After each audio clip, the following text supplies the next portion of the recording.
तो हम लोग यहाँ पे थोड़ा सा डिसऑर्डर ऑफ रेस्पिरेटरी सिस्टम के बारे में जितना आपके सिलेबस में है डिस्कस कर लेते हैं। आप जानते हैं कि हमारे जो रेस्पिरेटरी सिस्टम है वो अपर और लोअर दो पोर्शन में बटा हुआ है। तो अपर में जैसे आप देख रहे हैं कि नोज है, लैरिंग्स फेरिंग्स ये सब पोर्शन है आपके। तो लैरिंजाइटिस, फेरिंजाइटिस, कॉमन कफ, कोल्ड, कोराइजा, ये सब आपका अपर रेस्पिरेटरी ट्रैक्ट इन्फेक्शन है। इसके बाद लोअर में आपके जब आएंगे तो अस्थमा है, एम्फाइसमा है, टीबी है, निमोनिया है, ये सब अलग अलग डिजीज़ हैं। डिफरेंट टाइप की डिजीज़ होती हैं लंग्स में, और बहुत सारी डिजीज़ हैं जो कॉमन है। ब्रोंकाइटिस है, ब्रोंकिएक्टेसिस है। तो आपको बहुत डिटेल में नहीं जाना है, आपके एनसीईआरटी में सिर्फ अस्थमा दिया हुआ है, एम्फाइसमा दिया हुआ है, और इसके अलावा एक डिजीज़ यहाँ पे और है जो कि है ऑक्यूपेशनल रेस्पिरेटरी डिसऑर्डर्स। इसी के बारे में थोड़ा सा मैं आपको एक्सप्लेन कर देता हूँ। तो अस्थमा में क्या है, difficulty in breathing causes wheezing due to inflammation of bronchi and bronchioles. तो ब्रोंकाई और ब्रोंक्यूल्स आप समझते हैं।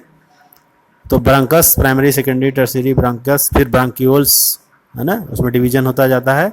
तो इनके अंदर जो इन्फ्लामेशन होता है, जब इन्फ्लामेशन होता है तो आइटिस वर्ड आता है, ठीक है।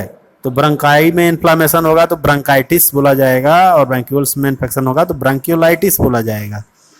इस तरह से एलोलाई में जब इन्फ्लामेशन होता है तो उसको हम लोग निमोनिया या न्यूमोनाइटिस बोलते हैं। निमोनाइटिस और निमोनिया एक ही चीज़ है, दोनों में अंतर नहीं है। तो ये न्यूम का मतलब हमने बताया था कि एयर से होता है। तो एयर सैक्स में अगर एलोलाइज में अगर इन्फ्लामेशन है तो उसको निमोनिया या न्यूमोनाइटिस बोलेंगे। इस तरह से ये पूरा डिजीज होती हैं। और टीबी जो होता है माइकोबैक्टीरियम ट्यूबरकुलम से, तो उसमें क्या होता है, उसमें जो लंग्स के टिश्यू हैं, है ना, जो ब्रोंकियोल्स, ब्रोंकाइटिस के अलावा जो लंग्स का टिश्यू है उसमें इन्फेक्शन हो जाता है। और वो मतलब पूरा एक ब्रॉड इन्फेक्शन होता है, उसमें ब्रोंक्यूल्स भी इन्वॉल्व हो सकता है, ब्रोंकाइटिस, आपके ब्रोंकस भी इन्वॉल्व हो सकते हैं। मतलब वो पूरा एक टिश्यू इन्वेडेशन है, बहुत बड़े लेवल पे पूरा एक दाग सा बन जाता है। आप देखे होंगे कि टीबी में पूरा एक लंग्स का एक पोर्शन ही धीरे धीरे गायब हो जाता है, पूरे टिश्यू डैमेज हो जाते हैं। इसी तरह एम्फाइसमा क्या चीज़ है, emphysema is a chronic disorder in which alveolar walls are damaged, है ना, जो एल्वियोलर वॉल्स हैं वो डैमेज हो जाते हैं। तो इस तरह से due to respiratory surfaces decrease, मतलब जो स्मोकिंग वगैरह लोग करते हैं उसमें क्या होता है, जो हमारा लंग्स है, लंग्स के अंदर आप जैसे ये एल्वेलाई देख रहे हैं, ये इस तरह से है। तो ये बहुत सारे एल्वेलाई इस तरह से होते हैं।